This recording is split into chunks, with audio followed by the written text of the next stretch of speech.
गांव की गलियों में गर्मी का आलम था और धूप से तपती जमीन के ऊपर हवा हल्की सी चलती थी। हरे भरे खेत और दूर दूर तक फैली नदियां इस छोटे से गांव की पहचान थी।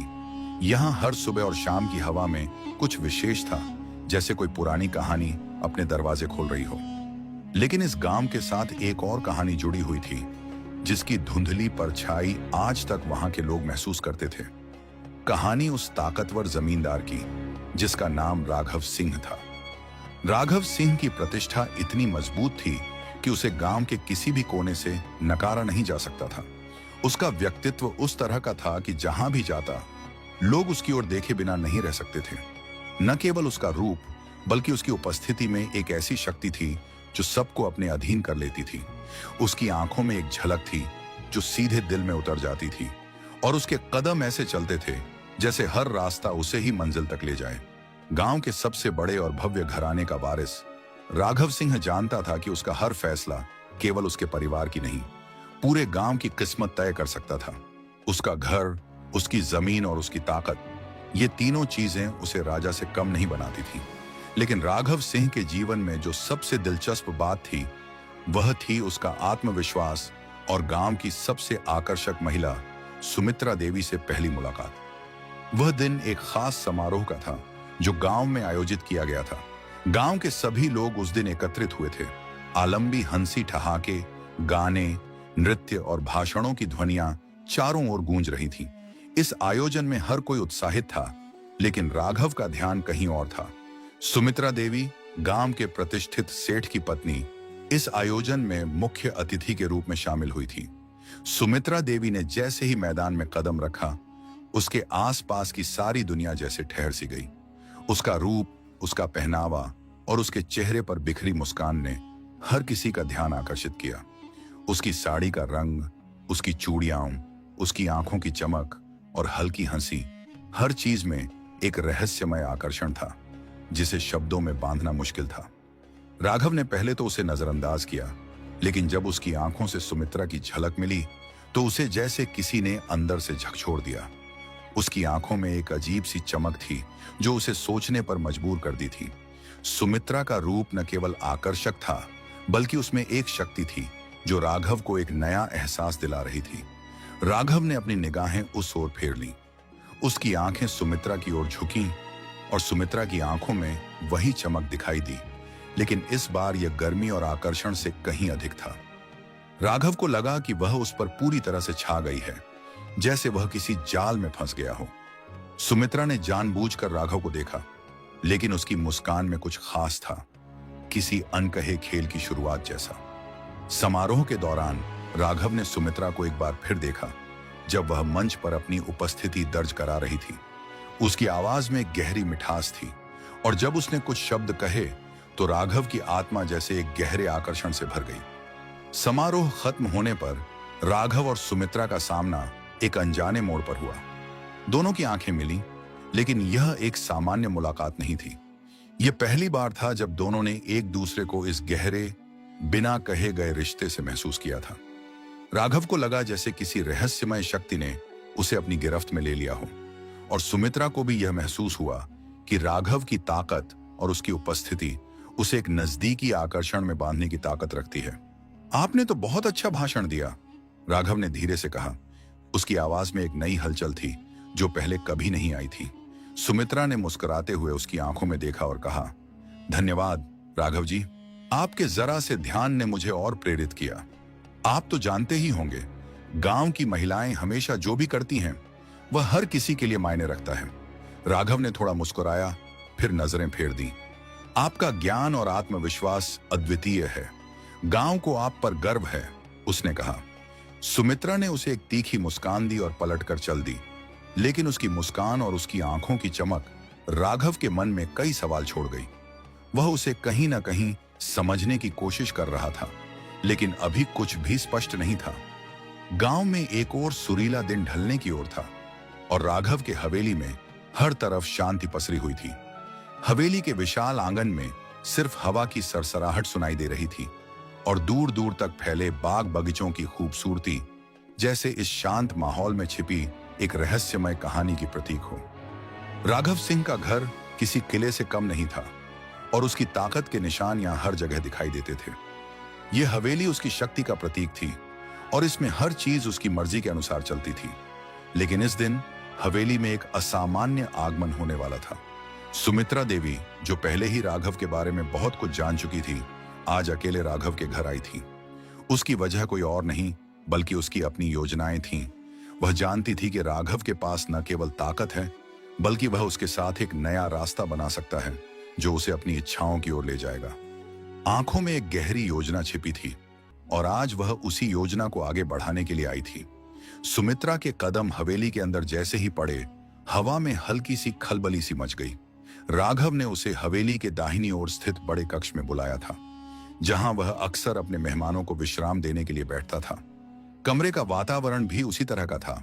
अमीरों की भव्यता और शाही ठाट बाट, काले और सुनहरे रंग के पर्दे, पुराने कीमती सामान और एक विशाल दीवार पर टंगा राजसी चित्र। यहां का हर कोना यह बताता था कि राघव सिंह ने कभी भी किसी भी चीज की कमी नहीं महसूस की थी। सुमित्रा का दिल हल्की सी धड़कन के साथ बढ़ता था। यह कोई साधारण मुलाकात नहीं थी। वह जानती थी कि राघव के साथ किसी भी तरह की बातचीत में सिर्फ शब्दों का ही महत्व नहीं था, बल्कि उनकी आंखों, उनकी मुस्कान और उनके इशारों का भी मायने था। उसने अपनी साड़ी को ठीक किया और धीरे धीरे उस भव्य कमरे में दाखिल हो गई। राघव उसे देखकर उठा और मुस्कुराया। सुमित्रा देवी, आप तो हमसे मिलने आए हो, ये सुनकर अच्छा लगा। बैठिए, क्या लेंगे? राघव ने अपनी कुर्सी की ओर इशारा करते हुए कहा। सुमित्रा ने उसकी आंखों में एक हल्की चमक के साथ जवाब दिया, मुझे तो बस आपकी संगत की जरूरत है राघव जी। आपकी हवेली में आकर हर चीज नई लगती है, बहुत ही शाही है। वह धीरे धीरे उसकी ओर बढ़ी और कुर्सी पर बैठ गई। राघव ने अपनी चाय की ट्रे को उसके पास रखा और फिर खुद भी बैठ गया। दोनों के बीच अब एक खामोशी थी, लेकिन यह खामोशी बहुत कुछ कह रही थी। जैसे दोनों एक दूसरे के भीतर छुपी हुई इच्छाओं को महसूस कर रहे थे, लेकिन कोई भी उसे व्यक्त नहीं करना चाहता था। आप यहां अकेले क्या कर रहे थे? सुमित्रा ने धीरे से पूछा, जबकि वह राघव की ओर आंखों से इशारा कर रही थी। उसकी आवाज में एक सधी हुई ललक थी जो राघव को भीतर तक महसूस हो रही थी। राघव ने हल्के से मुस्कुराते हुए कहा, कभी कभी अकेले रहकर ही कुछ बड़ा सोचा जा सकता है। मैं जानता हूं कि मेरी जिंदगी का अगला कदम क्या होगा। अब बस उस रास्ते पर चलने की देर है। सुमित्रा ने उसकी ओर देखा और अपनी आंखों में एक चतुराई की चमक दिखाई दी। वह जानती थी कि राघव ने क्या कहा था, लेकिन यह सिर्फ शब्द थे। असली इरादा कुछ और था। उसने चाय का कप उठाया और धीरे से जवाब दिया, आपकी ताकत को मैं समझती हूं राघव जी, लेकिन क्या आप कभी नहीं सोचे कि ताकत का भी एक दूसरा पहलू होता है? एक ऐसा पहलू जिसे केवल वही लोग समझ सकते हैं जो खुद को पूरी तरह से जान चुके होते हैं, जो अपनी इच्छाओं को पूरी तरह से अपनाते हैं। सुमित्रा के शब्द राघव के कानों में गूंजे। वह सुमित्रा के चेहरे के हाव भाव को गौर से देख रहा था। उसकी आंखों में किसी बात की गहरी ताजगी और इरादा था। राघव को महसूस हुआ कि यह कोई सामान्य बातचीत नहीं थी। यह एक खेल था जिसमें सुमित्रा के इरादे छुपे हुए थे। आपकी बातों में कुछ गहराई है, राघव ने धीरे से कहा। उसकी आंखों में अब स्पष्ट रूप से एक इच्छा थी सुमित्रा को समझने की, लेकिन सुमित्रा ने उसे पूरा मौका नहीं दिया। वह हल्के से मुस्कुराई। सिर्फ गहराई नहीं राघव जी, बल्कि एक समझ भी है। ताकत का सही इस्तेमाल वो नहीं है जो हम दिखाते हैं, बल्कि वो है जो हम छुपा कर रखते हैं। और मुझे लगता है आप भी समझते हैं कि हर ताकत का एक निजी इरादा होता है। यह शब्द सुनकर राघव की आंखें और भी गहरी हो गईं। वह जानता था कि सुमित्रा का इरादा केवल उसकी ताकत तक ही सीमित नहीं था। वह उसे किसी और चीज के लिए चाहती थी, कुछ ऐसा जो सिर्फ वो ही जान सकती थी। सुमित्रा ने चाय का कप रखा और फिर राघव की ओर बढ़ते हुए धीरे से कहा, आपकी शक्ति और स्थिति का मैं पूरी तरह से सम्मान करती हूं, लेकिन क्या आप इस शक्ति को मेरे साथ साझा करना चाहेंगे? क्योंकि अगर हम दोनों मिलकर काम करें तो बहुत कुछ बदल सकता है। हमारी इच्छाएं, हमारी ताकतें, हमारी जिंदगी। राघव ने कुछ पल चुप रहकर उसे देखा। उसके भीतर भी एक तीव्रता थी जो सुमित्रा के शब्दों से पहले कभी महसूस नहीं हुई थी। यह एक अलग तरह का आकर्षण था, शारीरिक नहीं बल्कि मानसिक और भावनात्मक। सुमित्रा की बातें अब राघव के मन में गूंज रही थीं और उसे यह महसूस होने लगा कि सुमित्रा का आकर्षण सिर्फ उसकी शक्ति से नहीं था, बल्कि उसे कहीं गहरी, कहीं अधिक खतरनाक इच्छाओं से था। गांव में एक और हलचल का दौर था, लेकिन इस बार मामला अलग था। गांव के हर व्यक्ति को इस खास आयोजन के बारे में पता था, लेकिन राघव और सुमित्रा के लिए यह आयोजन कुछ और ही था। यह किसी सामान्य गांव का उत्सव नहीं था। यह एक ऐसा अवसर था जहां दोनों के बीच का छुपा हुआ आकर्षण और गहरे रिश्ते का अगला कदम तय होना था। सुमित्रा ने राघव को इस आयोजन के लिए विशेष रूप से निमंत्रण भेजा था। आयोजन सुमित्रा के परिवार के प्राचीन हवेली में था, जो गांव के बीचों बीच स्थित था।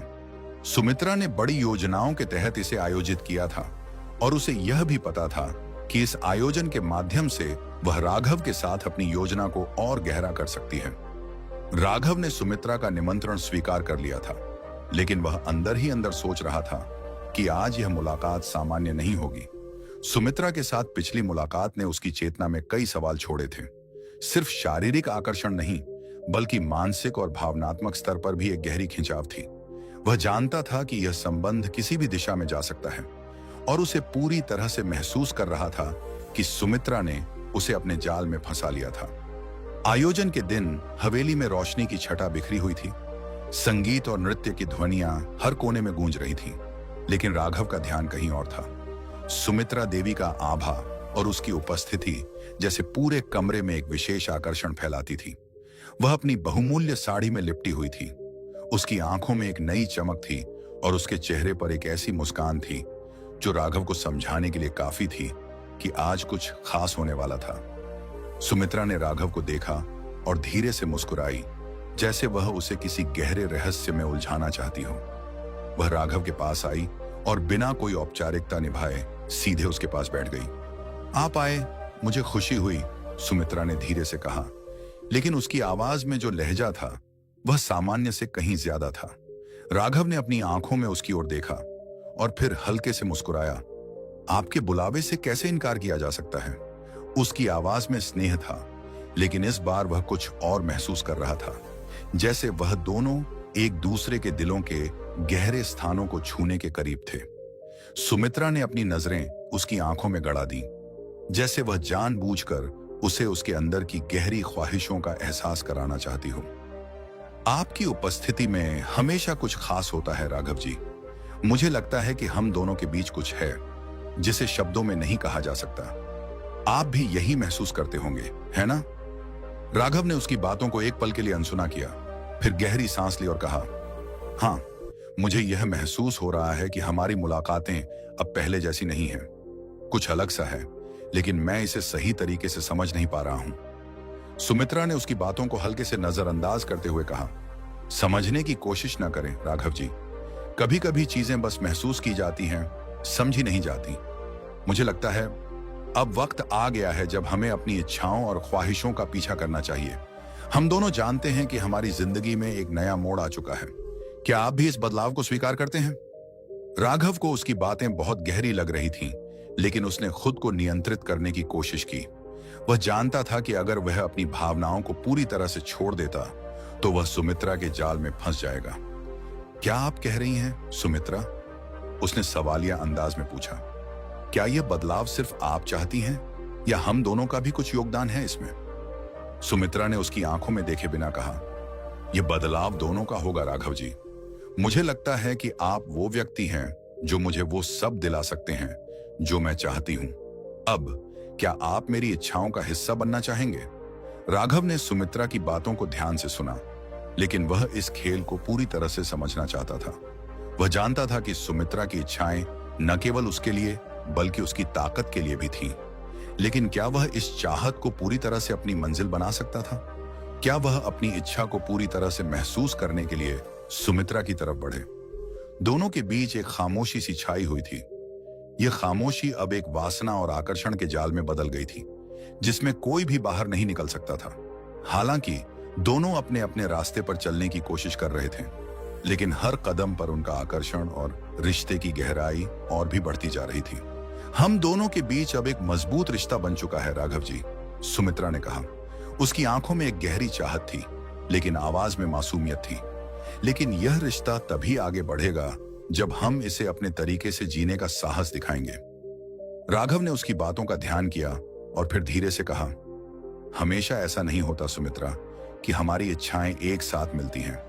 हमें एक दूसरे का आदर भी करना होगा, समझना होगा। सुमित्रा ने उसकी बातों पर थोड़ा मुस्कुराते हुए कहा, समझने के लिए कभी कभी हमें अपनी आंखें खोलनी पड़ती हैं राघव जी। आपसे यह उम्मीद नहीं थी कि आप इसे इस तरह देखेंगे, लेकिन फिर भी मुझे उम्मीद है कि आप समझेंगे। उसकी आंखों में एक हल्की सी चुभन थी, जैसे वह राघव को पूरी तरह से अपना बना लेना चाहती हो, लेकिन उसे यह एहसास भी था कि यह खेल कहीं अधिक जटिल हो सकता है। राघव और सुमित्रा के बीच का संबंध अब एक नए मोड़ पर पहुंच चुका था। यह अब केवल आकर्षण और वासना का खेल नहीं था, बल्कि दोनों के बीच की जटिलता और गहरी मानसिक और भावनात्मक उथल पुथल ने इसे और भी गहरा और प्रभावशाली बना दिया था। यह वह समय था जब उनका रिश्ता अब तक की सबसे गहरी हद तक पहुंचने वाला था। जैसे हर शब्द, हर नजरिया और हर इशारा अब उनके बीच की असली इच्छाओं को उद्घाटित कर रहा था। राघव और सुमित्रा की यह मुलाकात किसी योजनाबद्ध तरीके से नहीं, बल्कि पूरी तरह से आकस्मिक तरीके से हुई थी। यह कोई सभा नहीं थी, न ही कोई राजनैतिक या सामाजिक आयोजन। बस एक शांत रात थी, जब दोनों अलग अलग कारणों से एक ही स्थान पर थे।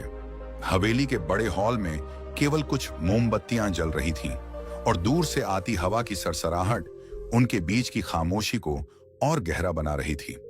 राघव और सुमित्रा पहले की तरह एक दूसरे से शारीरिक तौर पर कुछ दूरी बनाए हुए थे, लेकिन अब उनकी नजरों में जो गर्मी थी वह पहले से कहीं अधिक तीव्र थी।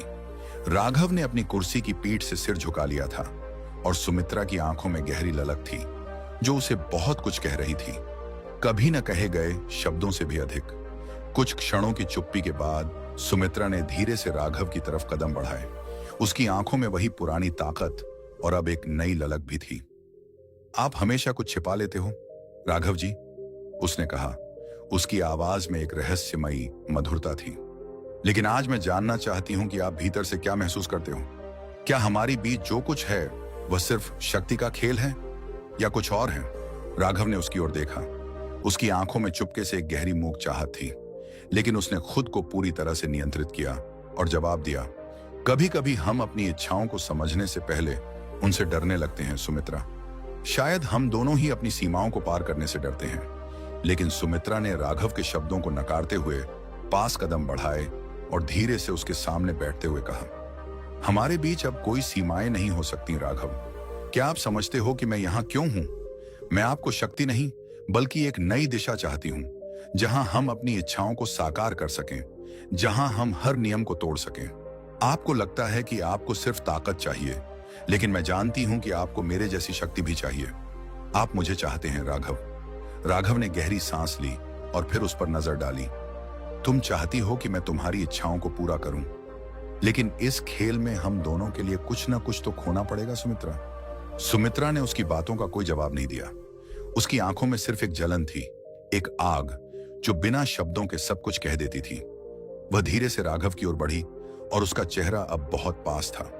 उसके होंठ अब राघव के कानों के करीब थे और उसके शब्द जैसे हवा के साथ राघव के भीतर गहरे तक समा गए थे। मैं तुम्हारे बिना नहीं रह सकती राघव। मैं हर हद तक जाऊंगी, लेकिन तुम्हारे साथ रहूंगी।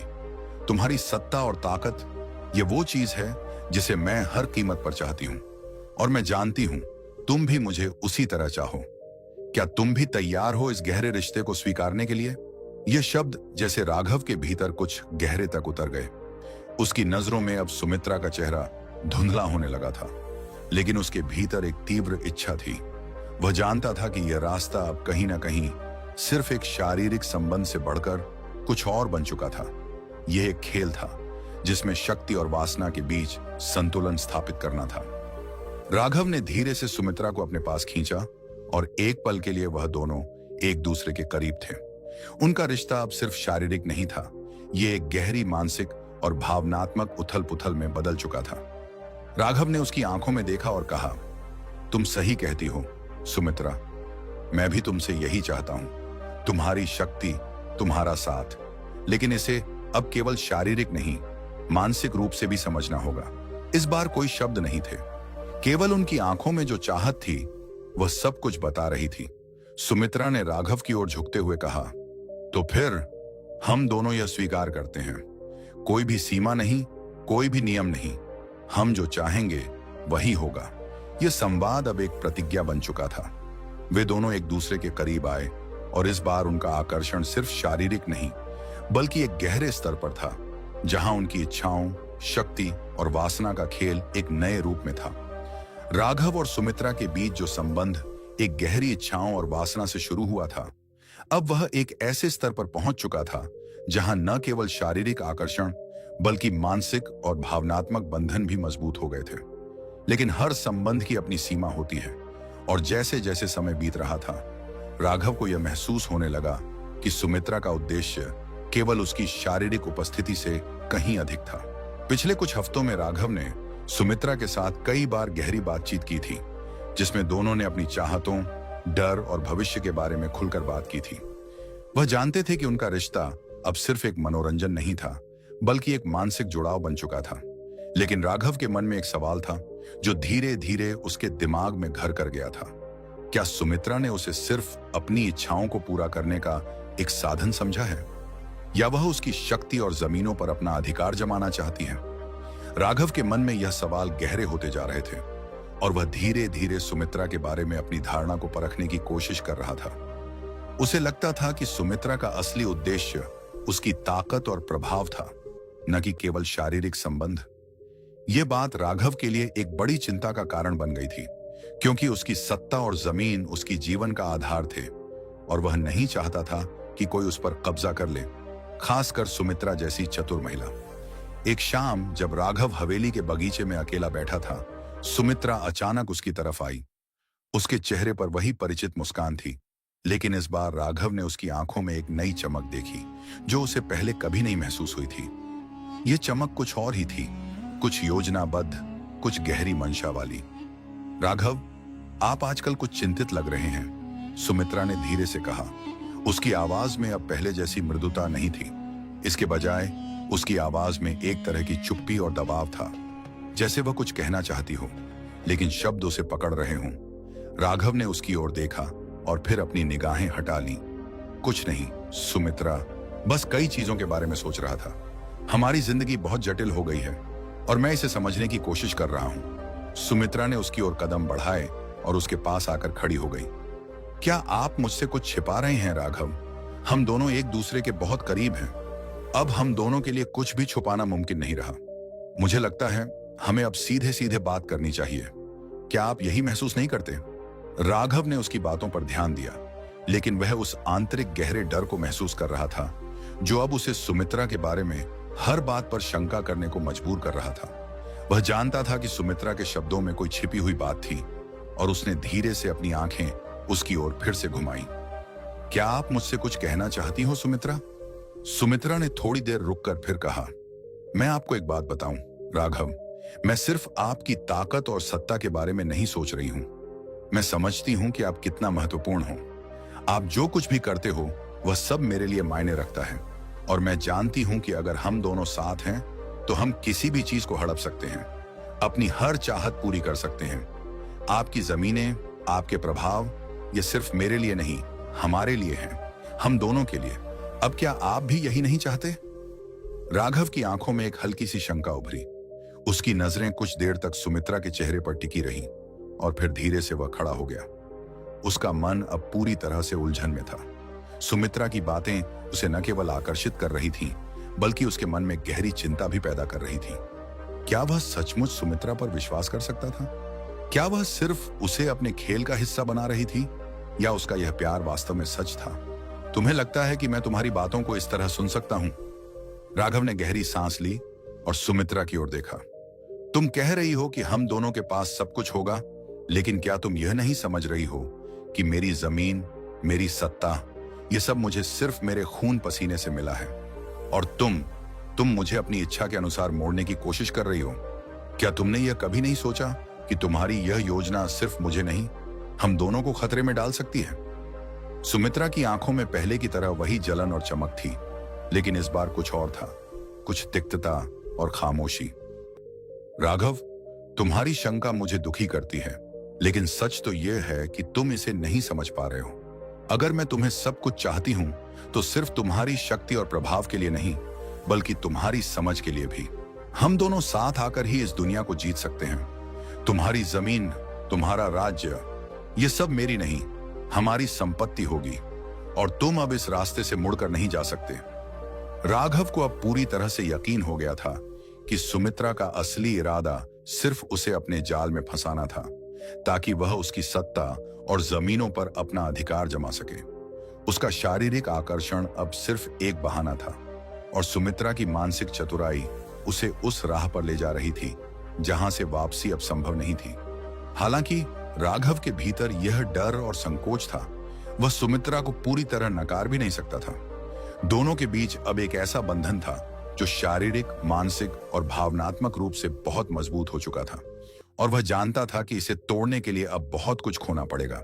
सत्ता और वासना के इस खेल का अंत अब करीब आ चुका था। राघव और सुमित्रा दोनों के बीच एक गहरी और जटिल साजिश का जाल बन चुका था, जिसमें कोई भी कदम उठाना आसान नहीं था। पिछले कई महीनों से दोनों के बीच का रिश्ता अब एक ऐसी जगह पहुंच चुका था जहां न केवल प्यार बल्कि धोखा, छल और अपनी अपनी इच्छाओं की तृप्ति का सवाल भी था। अब दोनों के लिए यही सवाल था, कौन अंत में जीतता है? क्या सुमित्रा अपनी चालों में सफल हो पाती है या राघव अपनी सत्ता, सम्मान और इज्जत को बचा पाता है? सुमित्रा के इरादे साफ थे। वह राघव की ताकत, जमीन और सत्ता पर अपना पूरा अधिकार चाहती थी। उसकी चालें धीरे धीरे राघव के चारों ओर इस तरह से बुन दी गई थीं कि वह अब खुद को लगभग उसमें फंसा हुआ महसूस करने लगा था। उसने खुद को और अपनी शक्तियों को सुमित्रा के नियंत्रण से बाहर रखने की कोशिश की थी, लेकिन उसकी मानसिक और शारीरिक चतुराई ने उसे लगातार घेर लिया था। दूसरी ओर राघव, जो पहले अपनी शक्ति और इज्जत पर गर्व करता था, अब यह महसूस कर रहा था कि उसे अपनी सारी ताकत और सम्मान को बचाने के लिए कुछ और कदम उठाने होंगे। वह जानता था कि सुमित्रा की तरफ से कोई भी चाल अब पूरी तरह से बेईमानी और गहरी चालाकी का हिस्सा बन चुकी थी। इस खेल को जीतने के लिए उसे अपनी शक्ति को और भी चतुराई से इस्तेमाल करना था। जो पहले केवल एक शारीरिक और मानसिक खेल था, अब वह सत्ता का एक बड़ा युद्ध बन चुका था। गांव के बाहरी इलाके में राघव के हवेली में एक और बड़ा समारोह हो रहा था। एक ऐसा आयोजन जो सुमित्रा के लिए आखिरी अवसर था अपनी शक्ति का वास्तविक रूप दिखाने का। यह आयोजन राघव के घर में था, लेकिन आज राघव ने इसे अपने हिसाब से सजाया था। मेहमानों का जमावड़ा, नृत्य, संगीत और खुशियां, सब कुछ माहौल में थीं, लेकिन यहां कुछ और था। यह वह रात थी जब सुमित्रा और राघव के बीच की लड़ाई निर्णायक मोड़ पर पहुंची थी। सुमित्रा ने इस अवसर को अपने फायदे के लिए इस्तेमाल करने की योजना बनाई थी। उसने राघव के सामने खुद को एक बार फिर प्रस्तुत किया, सिर्फ एक आदर्श प्रेमिका नहीं, बल्कि अब वह उसकी सबसे बड़ी प्रतियोगी बन चुकी थी। उसकी चालें, उसके शब्द और उसका अंदाज, सब कुछ इस बात की ओर इशारा कर रहा था कि वह राघव की पूरी दुनिया पर कब्जा करने के कगार पर थी। लेकिन राघव ने अपने भीतर एक बदलाव महसूस किया। वह अब सुमित्रा की चालों को अच्छे से समझ चुका था। उसने अपने सभी दरबारी और विश्वसनीय लोगों को साथ में जुटाया था और यह निर्णय लिया था कि आज वह अपनी सत्ता और जमीन को किसी भी कीमत पर सुमित्रा से बचाए रखेगा। यह एक खेल था, लेकिन इस खेल में अब सुमित्रा को अपनी हार का सामना करना था। जब सब लोग समारोह में व्यस्त थे, राघव और सुमित्रा के बीच एक आखिरी संवाद हुआ। राघव ने सुमित्रा को अपने निजी कक्ष में बुलाया, जहां उनका आखिरी निर्णय तय होना था। कमरे का माहौल तंग और गहरी संयमता से भरा हुआ था। सुमित्रा ने प्रवेश करते ही राघव के चेहरे को देखा और उसकी आंखों में पहले जैसा वह आकर्षण नहीं था। आज वह पूरी तरह से सख्त और सजग थी। तुमने जो किया वह सब कुछ मैंने समझ लिया है सुमित्रा, राघव ने कहा। उसकी आवाज में अब किसी भी भ्रम या संकोच की जगह नहीं थी। तुमने अपनी चालें चली, लेकिन अब यह खेल खत्म हो चुका है। तुम मेरी ताकत और सत्ता को छीनने के बजाय अब खुद को मेरे पास रख पाओगी। सुमित्रा ने उसे गहरी नजरों से देखा और फिर हल्के से मुस्कुराई। तुम मुझे समझ नहीं पा रहे हो राघव। तुम्हारी ताकत मेरे पास आकर भी किसी काम की नहीं। मैं तुम्हें सिर्फ अपनी शक्ति और अपनी सोच से नहीं चाहती थी। मैंने तुम्हारे साथ अपने कदम बढ़ाए थे ताकि हम दोनों सब कुछ हासिल कर सकें, लेकिन अब यह साबित हुआ कि तुम सिर्फ अपने बारे में सोचते हो। राघव ने उसकी बातों को सुना, लेकिन वह अब पूरी तरह से सजग और सतर्क था। तुमने मुझे भ्रमित किया सुमित्रा। तुमने मुझे अपनी इच्छाओं का साथी बनने की कोशिश की, लेकिन अब मैं समझ चुका हूं कि तुम्हारा असली इरादा सिर्फ मेरे संसाधनों पर कब्जा करना था। तुम अब भी चाहती हो कि मैं तुम्हारे खेल का हिस्सा बनूं, लेकिन यह अब तुम्हारे बस का नहीं है। राघव ने कमरे के दरवाजे को खोला और अपनी ताकत के साथ बाहर कदम रखा। वहीं सुमित्रा खड़ी रह गई। उसकी आंखों में एक अनकहा गुस्सा और निराशा थी। उसने महसूस किया कि उसकी चालें अब उलटी पड़ चुकी थीं। उसने राघव को पूरी तरह से अपने जाल में फंसा लिया था, लेकिन उसकी योजनाओं का खुद पर ही भारी असर पड़ा। कहानी का अंत अप्रत्याशित था। सुमित्रा ने हर चाल चली, हर कदम बढ़ाया, लेकिन अंत में राघव अपनी सत्ता और इज्जत बचाने में सफल रहा। वह जानता था कि सत्ता और वासना के खेल में कभी भी हार या जीत पूरी तरह से तय नहीं होती, क्योंकि यह केवल बाहरी दिखावा नहीं होता, बल्कि एक मानसिक और भावनात्मक संघर्ष होता है। सुमित्रा की योजना आखिरकार विफल हो गई, क्योंकि उसने अपने रास्ते में राघव की ताकत को नकारा, जबकि वह उसकी असल शक्ति को कभी पूरी तरह से समझ नहीं पाई। राघव ने यह साबित कर दिया कि उसका रास्ता सिर्फ बाहरी बल और सत्ता से नहीं, बल्कि अपनी मानसिक सजगता और आत्मविश्वास से था। सुमित्रा का विश्वासघात और उसकी चालाकी राघव के हाथों में बदल गई, और वह अब केवल एक सत्ता के रूप में नहीं, बल्कि एक सशक्त नेता के रूप में उभरा। अंत में यह कहानी यही बताती है कि वासना और सत्ता के खेल में कोई भी परिणाम स्थिर नहीं होता। कभी भी किसी भी स्थिति का अंत स्पष्ट नहीं होता। जब तक एक खिलाड़ी पूरी तरह से अपने इरादों और क्षमताओं को पहचान कर खेल नहीं खेलता, तब तक सफलता और असफलता का कोई ठोस रूप नहीं हो सकता।